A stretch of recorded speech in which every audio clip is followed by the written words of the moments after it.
Hoje é um episódio super especial porque eu tenho duas lendas aqui em suas respectivas áreas e já vou apresentar, mas eu fiz uma breve introdução. Breve mais ou menos, eu vou dar uma corrida. Se você acompanha ou acompanha de perto ou de longe o mercado de capitais brasileiro, você provavelmente já ouviu falar de uma empresa chamada Melius, que tem um histórico forte de pioneirismo, muito em função da visão empreendedora do fundador que está aqui com a gente hoje. A Melius trouxe o conceito de cashback para o Brasil, foi crescendo ao longo do tempo e deixou de ser uma pequena plataforma de cashback com um plugin de navegador para se tornar uma fintech completa, com cartão de crédito, conta digital, Pix e muito mais. Fez o IPO em 2020 na B3, fez uma série de aquisições estratégicas, ampliou a gama de serviços e até ofereceu compra e venda de Bitcoin na plataforma. Então, enfim, se você der uma pesquisada de 10 minutos na internet sobre o Israel, nosso convidado de hoje, um dos nossos convidados de hoje, o CEO da Melos, você vai ver que uma característica marcante dele é não ter medo de inovar e de se reinventar. Só que semana passada essa história de inovação tomou um caminho novo, também um caminho que pouquíssima gente esperava, porque o Melis se tornou a primeira empresa listada na Bolsa Brasileira a implementar uma estratégia de Bitcoin Treasury nos moldes. Vamos ver como vai desenrolar, mas muito dos moldes do que vem acontecendo e revolucionando o mercado de capitais global com a MicroStrategy do Michael Saylor. E eles já começaram comprando 10% do caixa em Bitcoin, fizeram uma contratação estratégica de um jogador caro aí chamado Diego Collin, que vai pedir música no Fantástico, que está vindo pela terceira vez no podcast e estão construindo, nesse exato momento, o playbook para dar os próximos passos e se tornarem talvez o primeiro Leverage Bitcoin Equity LBE brasileiro, seguindo o MicroStrategy, Metaplanet, Semler e muitos outros. A gente está aqui no coração da Faria Lima, num estúdio que nos emprestaram. Um grande abraço para o Edgar, da Aquavero, amigo meu de longa data.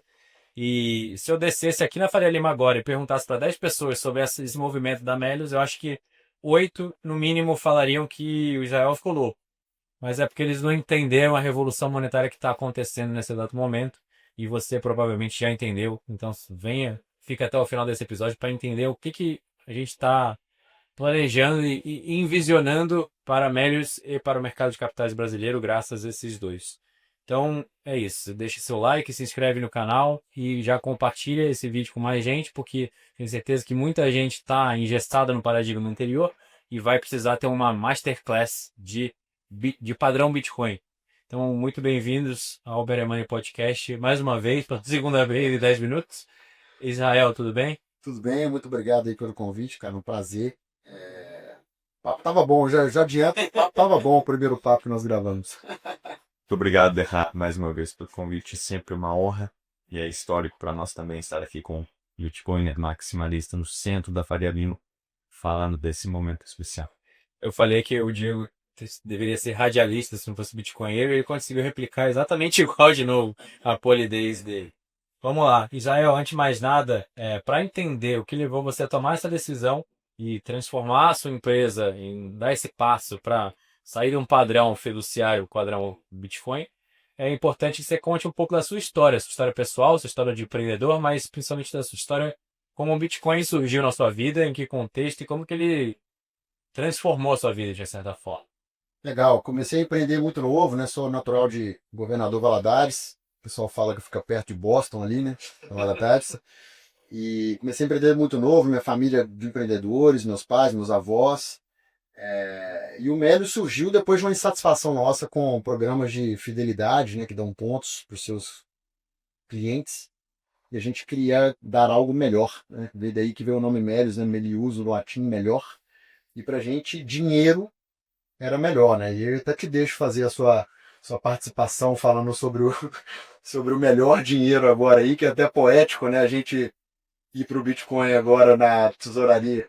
Não, é poético que a Cash Days tenha sido a primeira a inaugurar um passo, a dar um passo na direção do padrão Bitcoin. A empresa que sempre quis dar dinheiro de verdade para os seus clientes, é assim que o Israel sempre dizia. Então, é quase como se fosse para ser, né?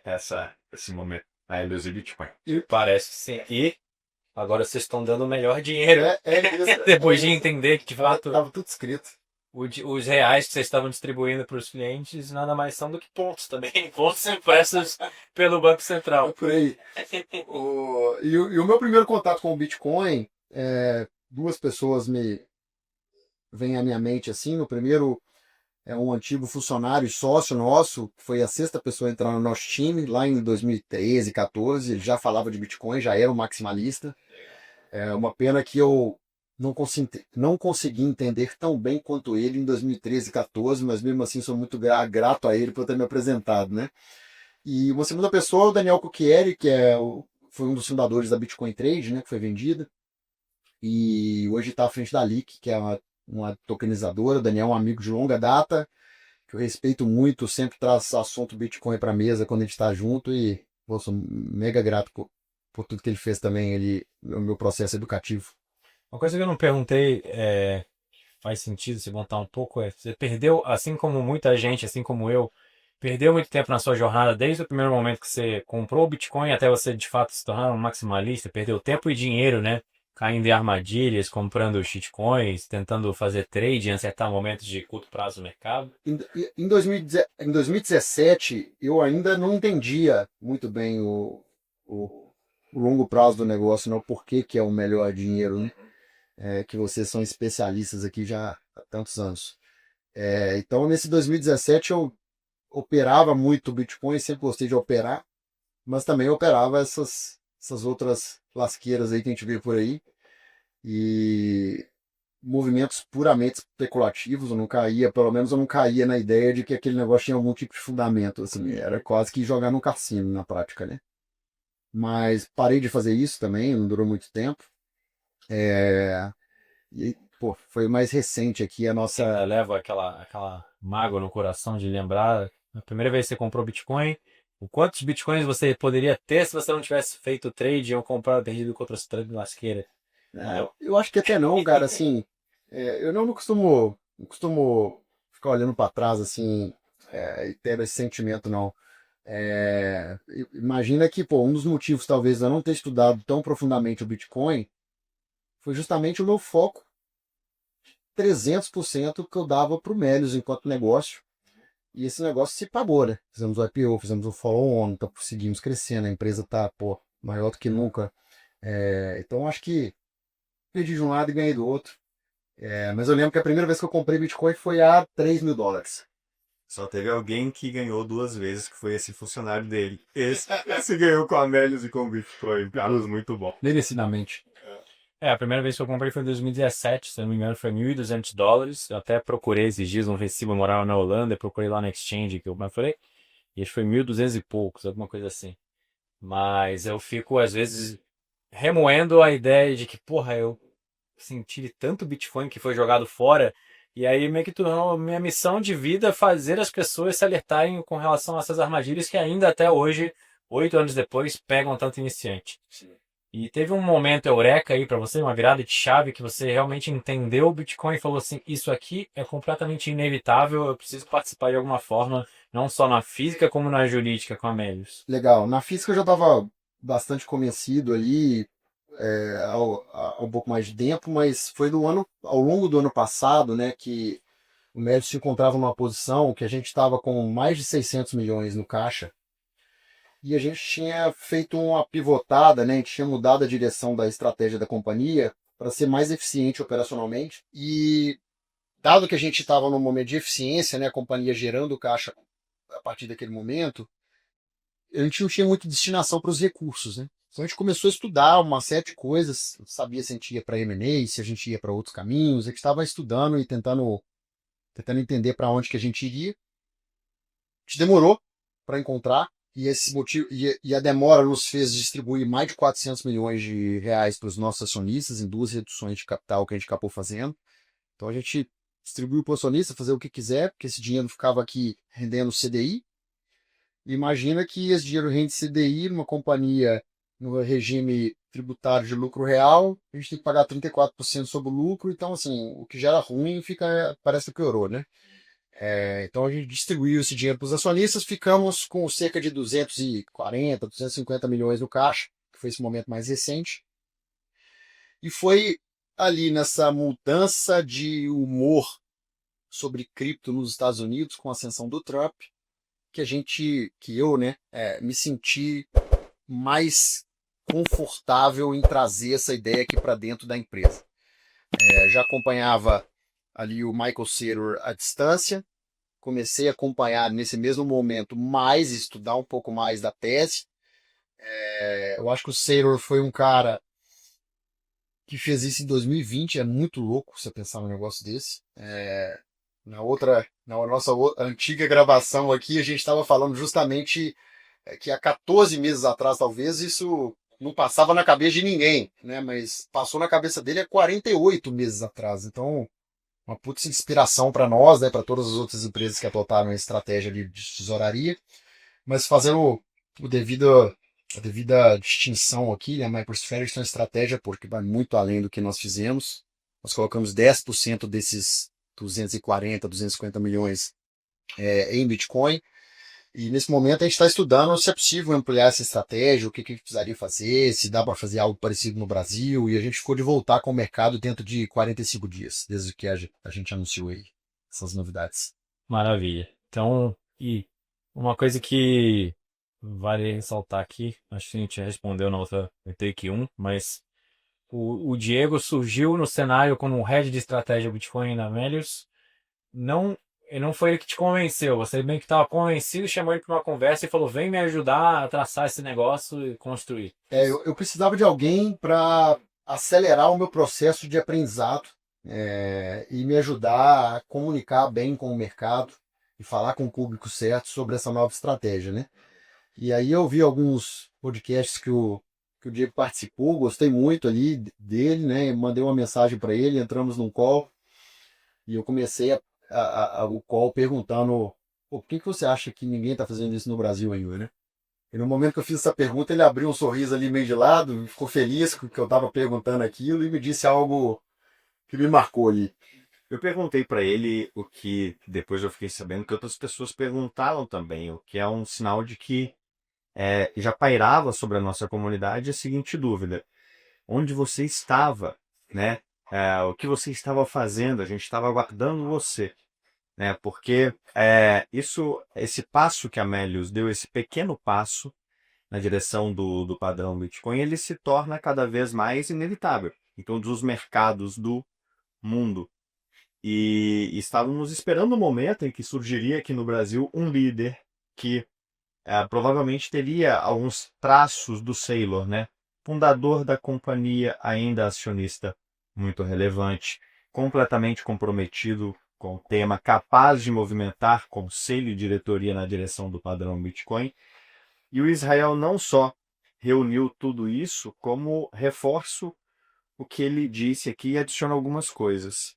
Eu encontrei um Israel muitíssimo bem preparado. Muita gente me pergunta: e aí, você que convenceu ele? Não teve convencimento nenhum.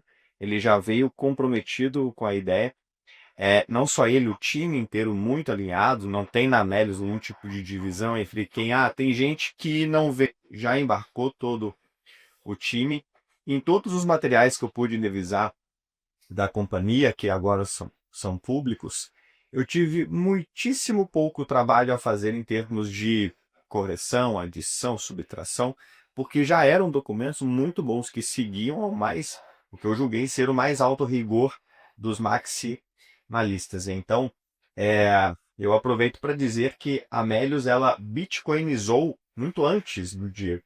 Ela bitcoinizou por um trabalho em específico do campeão da ideia, do promotor da ideia lá dentro, que foi o Israel, como deveria ser, e que ele, quando me acionou, já tinha acionado há muito tempo o próprio time e feito todo um trabalho de bitcoinização de todo mundo. Como foi isso? Já você tentou de um numa sala e botou 10 horas de Michael Saylor do podcast? Comprou uma cópia do padrão Bitcoin para todo mundo? Teve isso também, teve tudo isso. Eu só não comprei não, mandei eles entrarem na Amazon através do Melius e ganhar o cashback. E eles fizeram isso e acabaram até expandindo para outros livros, né? Foram para o padrão fiduciário, foram entender toda essa história. Mas foi engraçado, porque a primeira vez que eu trouxe essa ideia para eles, foi um susto. Ninguém esperava algo do tipo, né? Não se discute muito a estratégia de tesouraria, né? Sempre um 442 ali de CDI e tal, banco grande. E eu trouxe uma visão para a tesouraria que ninguém nunca tinha parado para pensar, né? Mas, pô, Bitcoin a gente sabe que é um assunto que Polêmico. arrepia os cabelos, né, de quem não tá, de quem não entende muito bem a tese, e não foi diferente com eles, mas ao mesmo tempo, assim, não à toa, é o time que eu montei, são pessoas extremamente inteligentes, inovadoras, que não tem problema nenhum em assumir que talvez estavam erradas, e que podem estar vendo agora uma oportunidade muito boa para frente, né? Então foi muito rápido esse shift. E o mesmo vem acontecendo também com as nossas conversas com o nosso conselho, com o nosso comitê de auditoria. Então a gente veio fazendo esse trabalho de convencimento que vem do susto até. Alguma história engraçada aí, né, nessa tentativa de convencer as pessoas? Algum episódio que eu possa contar? Não precisa dar nomes também, mas alguma coisa marcante. Não, acho que marcante foi. Eu tinha deixado de ser CEO, tinha pouquíssimo tempo, né? E bastou ali praticamente uma semana longe do cargo de CEO, né? E somente na cadeira de chairman, para eu chegar no nível de convicção que eu cheguei depois de tantos estudos, né? Que antecederam esse momento. E aí eu trouxe essa ideia para um executivo da companhia, falei, cara, a gente precisa fazer esse negócio para ontem. E, pô, era o executivo que tinha acabado de assumir a cadeira de CEO, né? Ele me ligou na hora, ele não respondeu o WhatsApp, ele me ligou na hora, falou assim, como assim? Calma, calma, respira. O que você tá falando? Eu falei, calma, vamos trabalhar em cima disso aqui, vamos fazer o education e fazendo sentido a gente avança. Então, comecei a fazer o education, e avançamos, né? Estamos aqui hoje com 10% do caixa em Bitcoin, estudando se dá pra gente ampliar isso e como que seria. Show de bola. Eu acho que podia responder, não sei se pode, se não puder, tudo bem, mas por que 10? Por que não 20? Por que não 30? Por que não 25? Algum motivo específico? A gente queria a gente queria iniciar, né, com um movimento que não colocasse a companhia em risco, né? A companhia gera caixa, divulgamos hoje o nosso resultado, né, do dia que a gente está gravando aqui. A companhia está saudável e a gente pegou uma parcela do caixa que, assim, se tudo der errado, inclusive, é uma perda de 10% do caixa. Mas, pô, Bitcoin já está aqui, já não é de hoje e tem se provado vencedor a cada ano que se passa. Então eu acho que foi uma estratégia comedida, 10% do caixa, que não coloca a companhia em risco, que pode fazer o nosso caixa performar e guardar valor ao longo do tempo de uma forma muito mais otimizada. O, Geralmente os 200 e poucos milhões que sobraram depois de distribuir os 400 ficam em produtos que rendem 100% de CDI. Isso. Fica em CDI de banco, CDBs de bancos grandes, né? Então a gente vai para os principais bancos aqui do país e fica ali no básico. No básico da perda fixa, como diriam os bitcoinheiros, rendendo menos em juros do que diluição. E o seu CFO, o seu tesoureiro, não deram uma surtada quando tiveram que entender esse negócio? Mostrar o conceito de inflação real e falar assim, cara, 100% de CDI é só empobrecer, você está guardando dinheiro de gelo, que vai derreter inevitavelmente. Cara, o que é cultura de uma empresa, né? Cultura de uma empresa basicamente é a forma de trabalhar dos seus fundadores, né? Para você ter a mesma cultura que todo mundo, você tem que trazer pessoas que pensam e são semelhantes a você, assim, que têm comportamentos parecidos. Então, obviamente, queremos entender, vamos ver se faz sentido, se não faz. Mas são pessoas que são muito compradas, assim, com desafios, sabe? Não tem medo de inovar, de correr risco. O Melius sempre foi uma companhia que correu riscos. E eu acho que é por isso que a gente fez o nosso IPO, fizemos o nosso follow-on, a empresa está faturando 400 milhões de reais hoje, fomos para o IPO com cento e poucos milhões. Então, assim, eu acho que temos muito. 400 milhões não, né? 360 milhões. Então, temos muito aí para aprender e para fazer, mas estamos felizes aí com o desempenho que a gente vem tendo. Digão, o que está no radar? Vocês podem abrir alguma coisa? Ainda está muito preliminar. Vocês estão estudando formas de aumentar essa exposição, além de só pegar uma parcela do caixa, oferecer. Porque, assim, para quem não entende o playbook de MicroStrategy, eu vou dar um jabá aqui, a gente pode até entrar mais profundamente nisso no episódio, mas eu diria que o Michael Saylor, ele transformou a empresa dele numa refinaria de dinheiro. Ele pega dinheiro ruim, transforma em dinheiro bom, ele dá acesso para pools de capital que estão represados por mandatos restritivos, por questões regulatórias. Vou dar um exemplo prático para não ficar falando palavras abstratas. Seguradoras. Seguradoras são máquinas gigantescas de receber prêmio de seguro de pessoas, sentar em cima daquele dinheiro e pagar quando tem um sinistro para a pessoa. Então a pessoa está se protegendo, comprando um seguro, nada mais é do que você paga antecipado e um dia, se precisar, você usa esse dinheiro. Portanto, a seguradora precisa ter esse dinheiro guardado. Ela não pode sair colocando no cassino, alavancando, tomando riscos absurdos. Ela está presa em mandatos que só muitas vezes os obrigam a alocar esses gigantescos pools de capital em renda fixa, em instrumentos de renda fixa. Como o Diego falou muito bem, perda fixa. E aí vem o Michael Saylor e, com engenharia financeira, cria instrumentos financeiros como o Convertible Bonds dele, que é um instrumento de renda fixa, que dá uma exposição direcional inferior a comprar Bitcoin diretamente, mas te dá um upside do Bitcoin, te dá a volatilidade do Bitcoin em nível gradual, com menos downside. E aí você pode, como uma seguradora, comprar esse instrumento. Então ele está construindo pontes que facilitam essa passagem de pools de capital, estão presos em um padrão monetário ultrapassado para o padrão do futuro que está abocanhando tudo. Vocês têm alguma pretensão de fazer alguma coisa semelhante no futuro? Ou é a estudar? Não sabemos. E o que vocês acham de todo esse playbook da strategy, especificamente, da engenharia financeira? O atual momento que a gente está é de estudo e avaliação. E basicamente todas as possibilidades estão na mesa, incluindo continuarmos como estamos, com os 10% em caixa e assim direcionarmos, assim conduzirmos o nosso caixa daqui em diante com essa nova política. O Comitê Estratégico de Bitcoin, que foi estabelecido pelo Conselho de Administração da companhia, terá nos próximos 45, 60 dias tempo suficiente para avaliar e levar ao Conselho aquilo que julgarmos o mais adequado daqui em diante. Mas absolutamente nada está decidido. É claro que, tal como citamos na nossa carta da última quarta-feira de cinzas, nós admiramos alguns empreendedores e empresas que passaram a fazer do Bitcoin, passaram a colocar o Bitcoin como parte importante da estratégia de tesouraria e até da estratégia geral da companhia. E vamos levar tudo em conta na medida em que formos apresentar esses estudos para o conselho. Assim, tudo que você comentou da MicroStrategy, ou agora a Strategy, nós observamos de perto, com muito respeito à história do Saylor e à história da própria Strategy desde 2020 para cá, mais especificamente. E é do conhecimento de vocês, eu falei toda essa história dos pools de capital que estão represados aí, presos por mandatos restritivos de investir diretamente em Bitcoin ou em ETFs de Bitcoin, qualquer coisa do tipo.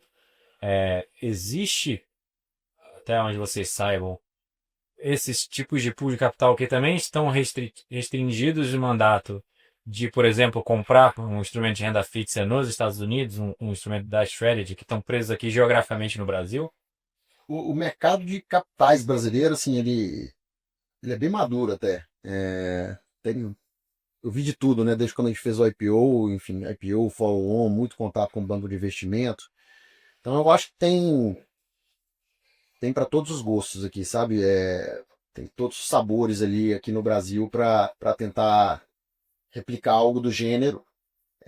Agora, uma análise mais profunda dos pools, onde está o dinheiro que é, com quem que deve ser falado, etc. Eu acho que isso, inclusive, faz parte dos estudos que a gente está conduzindo agora. Mas eu fico animado, assim, porque o mercado de capitais brasileiro, né, a B3 e tudo, ele realmente dá condições de companhias fazerem uma série de instrumentos financeiros. Então, acho que é meio caminho andado aqui para a gente começar a estudar mais profundamente a estratégia. E antes de a gente começar a gravar aqui, o Israel estava me contando que ali na época do IPO, 2020-2021, né, a Médios foi uma das ações com mais volatilidade da Bolsa Brasileira, né? Deixa eu contar um pouco dessa história aí,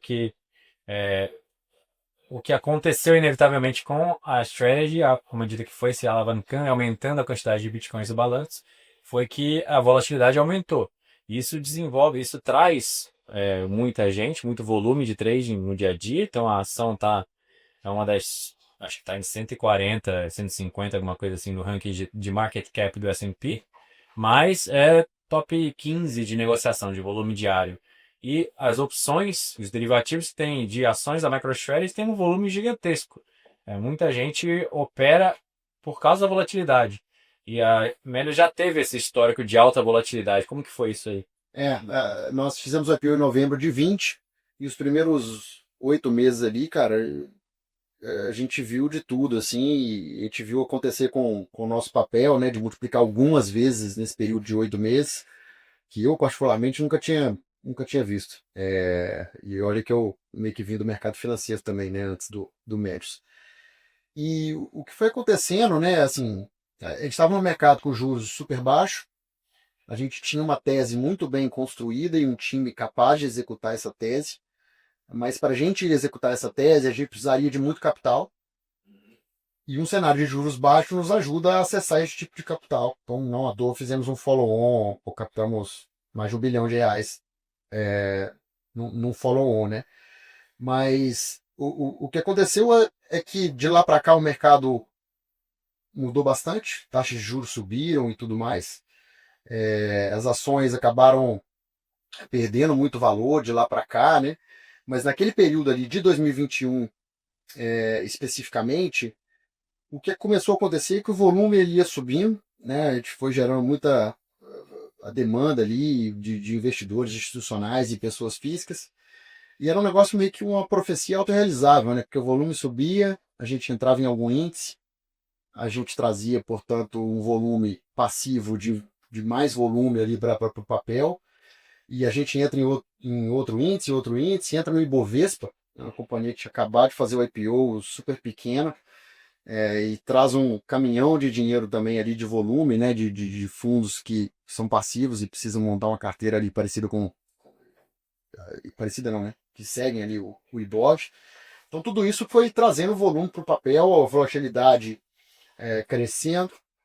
O mercado de opções que a gente tinha, chegamos a ter ali momentos com R$ 500 milhões em contratos em aberto no mercado de opções, para uma companhia que, poxa, faturava metade disso na época. Então era algo especial ali que a gente estava vivendo. Acho que a diferença, né, para a MicroStrategy é que eles têm um balanço muito forte, né? Com todas as aquisições que eles fizeram, todos os bitcoins que eles têm no balanço hoje.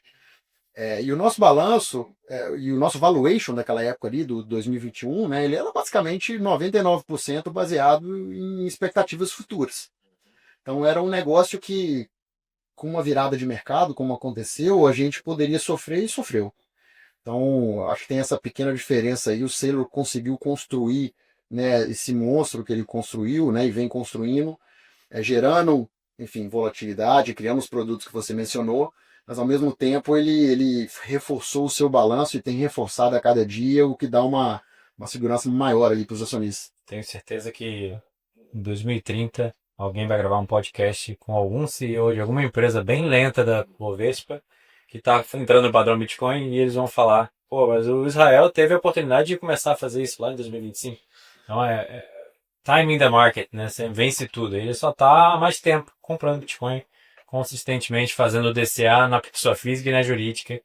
E é isso. O Bitcoin faz o que ele faz, que é continuar se valorizando eternamente com volatilidade, mas a volatilidade, como ele diz, é um presente para os que têm fé. Não existe... Quem não aguenta 50% de drawdown, de queda, não merece 500 ou 5.000% de lucro. E, bom, certamente, então, a gente vai, à medida, vamos aguardar esses 45 a 60 dias para ver qual vai ser o plano e como vai se desenrolar isso.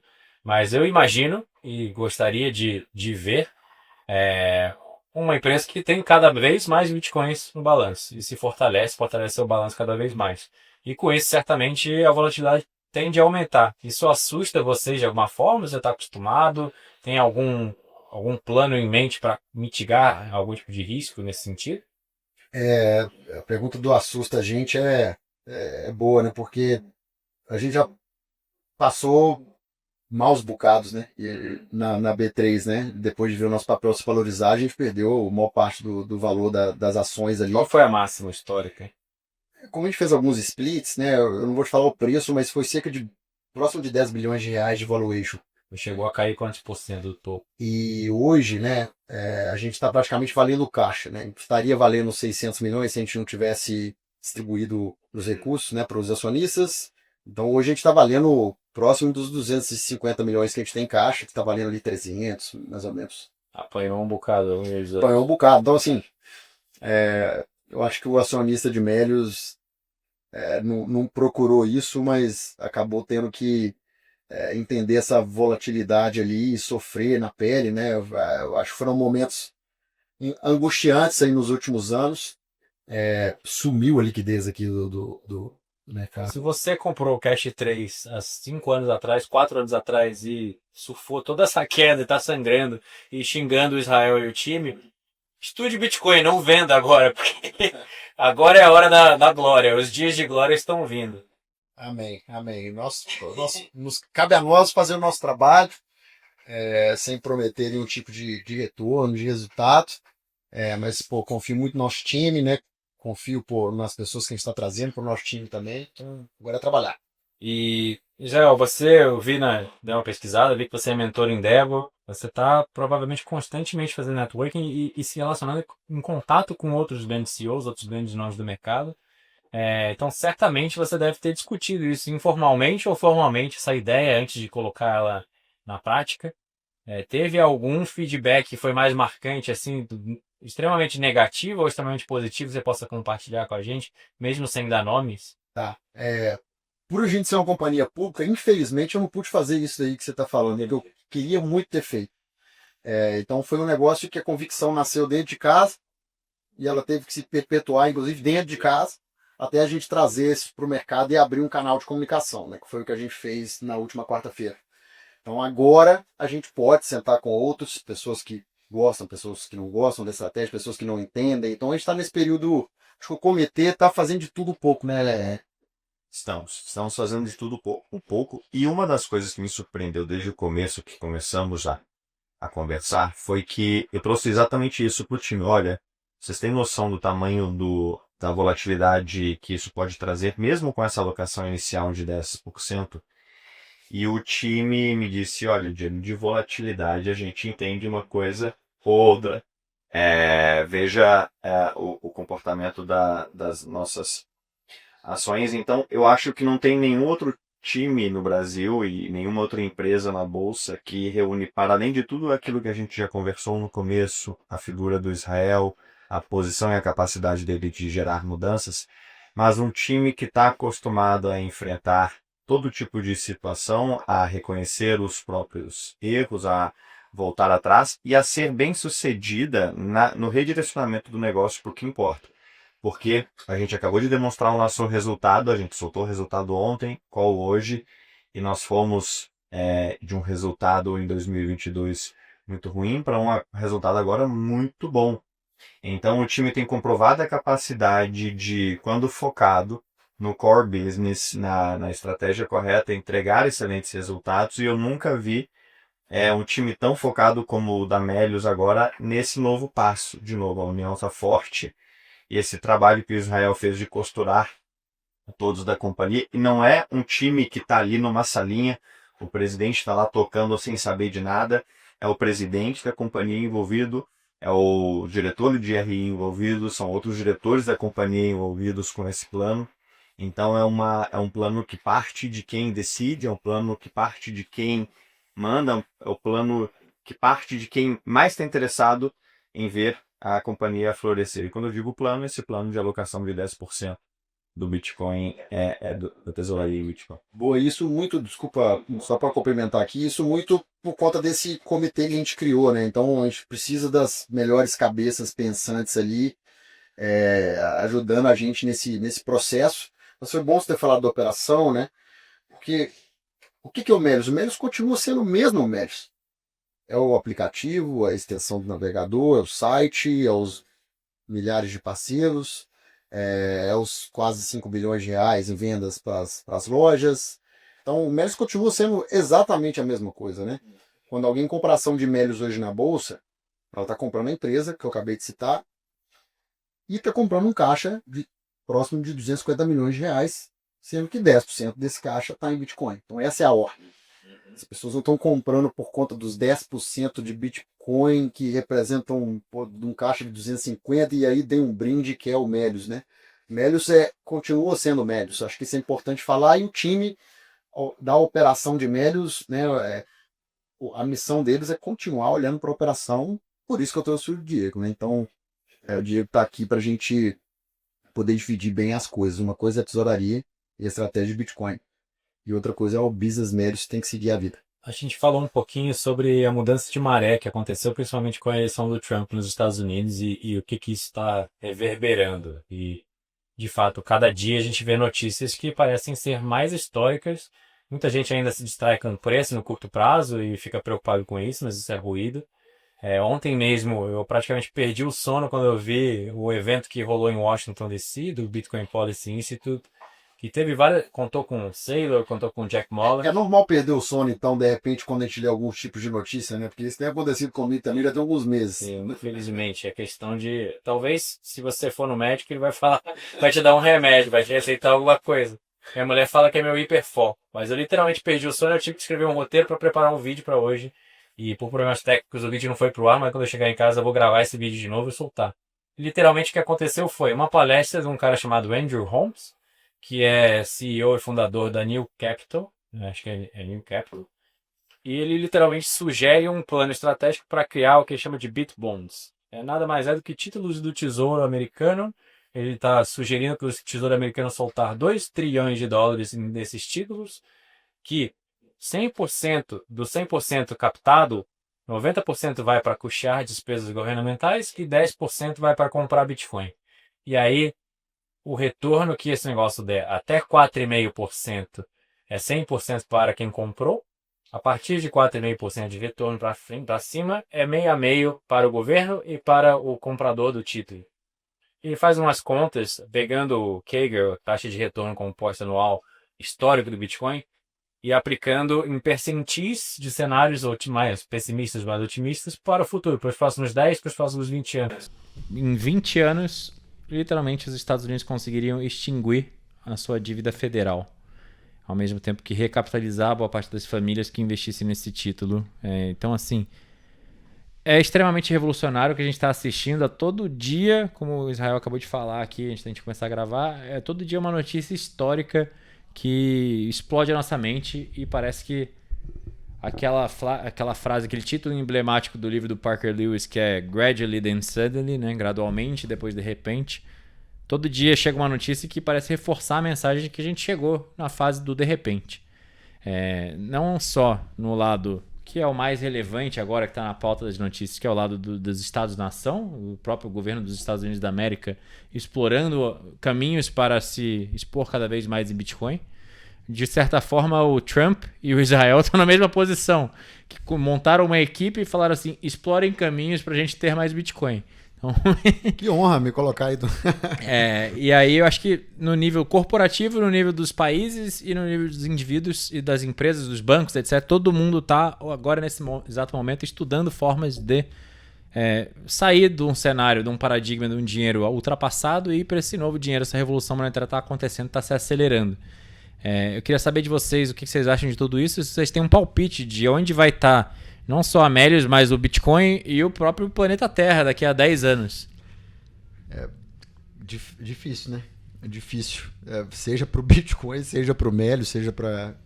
O Melius a gente poderia nem falar nada, né? Então, acho que nem entra aqui no assunto, né? Porque a gente não dá nenhum tipo de guidance para o mercado, nem nada. Mas é brutal, né? Meu sentimento é que tá saindo notícia toda hora, mas a cada dia que passa tá saindo mais notícias ainda toda hora. Então é um negócio bem exponencial, né? Que vai abrindo o leque e é bomba atrás de bomba, muita coisa acontecendo.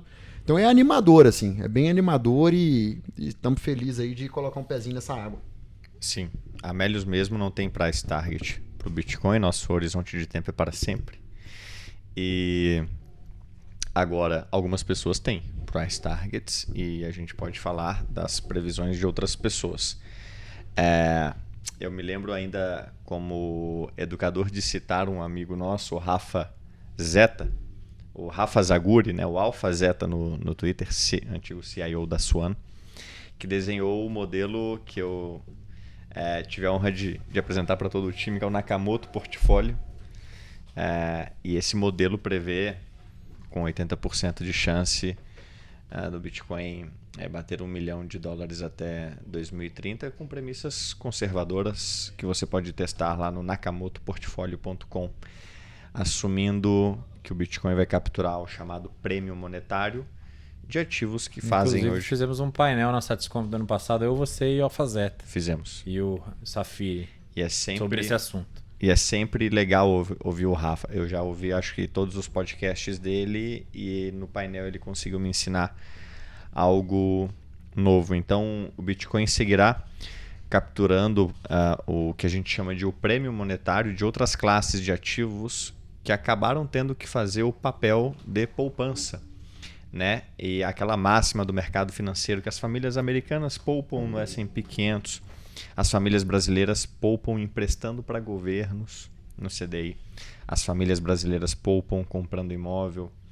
Todas essas formas concorrentes e alternativas de poupança sofrerão enormemente para uma poupança, a primeira do tipo, desenhada pelo Departamento de Engenharia da Humanidade e não pelo Departamento Político, né, arquitetado para te extrair na forma de taxas ou impostos.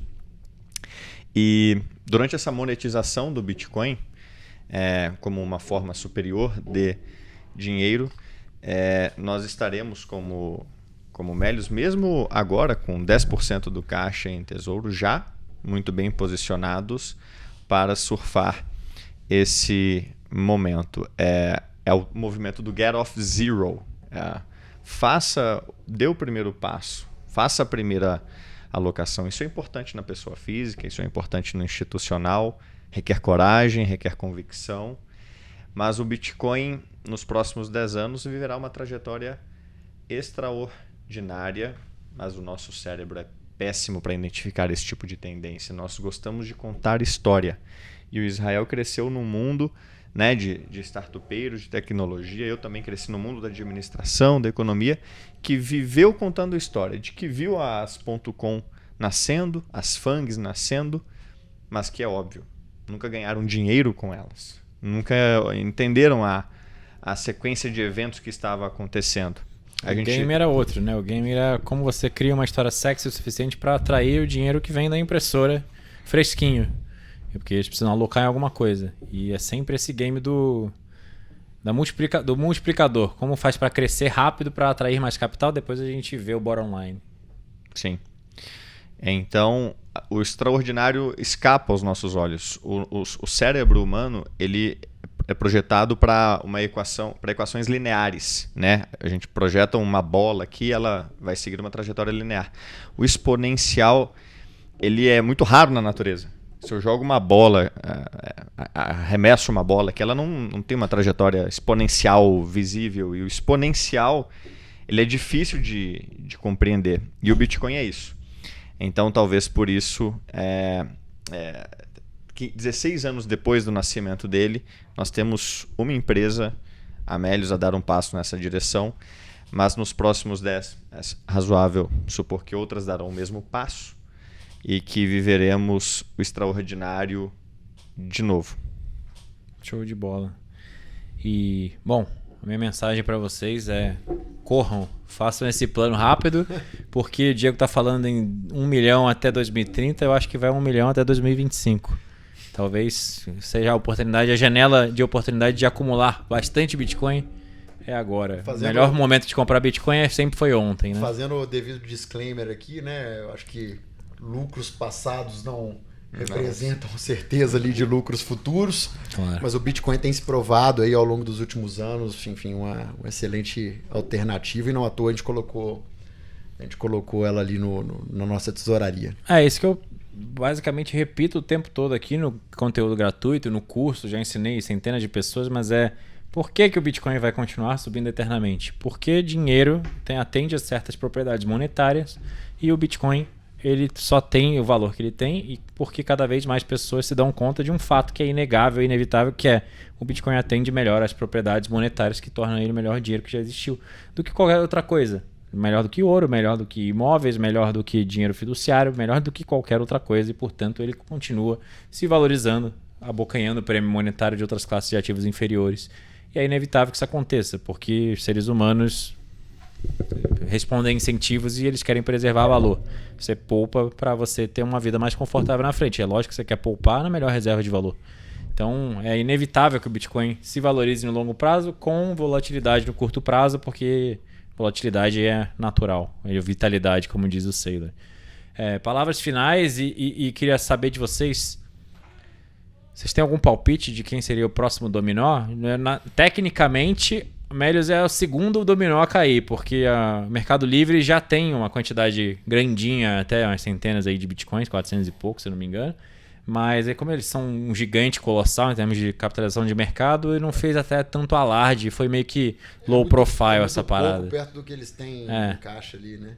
Mas vocês têm tudo para ultrapassar, não apenas o número de bitcoins absoluto, vamos esperar e ver se materializar esse plano, mas também em relevância disso no total da estratégia da companhia como um todo. Mas vocês têm algum palpite de quem seria esse terceiro dominó a cair? Olha, eu não tenho um palpite, mas assim, eu posso dizer que estamos felizes em ser o primeiro, mas ansiosos para ver o segundo, terceiro, quarto, 30º, 100º. Então vou celebrar cada um deles. Maravilha. Aliás, parte do nosso projeto envolve a educação do mercado e o auxílio para quem quiser seguir os nossos passos, tal como esse primeiro passo que a gente deu. Não sabemos nem qual vai ser o segundo passo ainda, mas para todos aqueles que quiserem aprender conosco, nós estaremos abertos, né? Não é uma estratégia que a gente quer tratar como proprietária ou só nossa. Então é genuíno isso que o Israel diz e manifestado na forma de querermos educar o mercado sobre. Eu também não tenho um palpite, mas reforço o ponto de que não basta decidir alocar parte do Bitcoin na tesouraria. É preciso arcar com todas as escolhas que derivam disso e não é para qualquer um. Então o que o Israel e a Melius fizeram é maior do que parece a princípio. Como diz aquele ditado, o primeiro sempre leva mais porrada, né? Então parabéns pela coragem, que eu tenho certeza que vai ter muito analista, muito Faria Lima e muito regulador dando bastante porrada, mas vocês estão preparados, tenho certeza. O Saylor tomou as porradas primeiro em 2020. Acho que ele já facilitou demais a vida de outras companhias. Então sou muito grato a ele por causa disso, mas também tomamos, né? Quando a gente anunciou, a gente já esperava.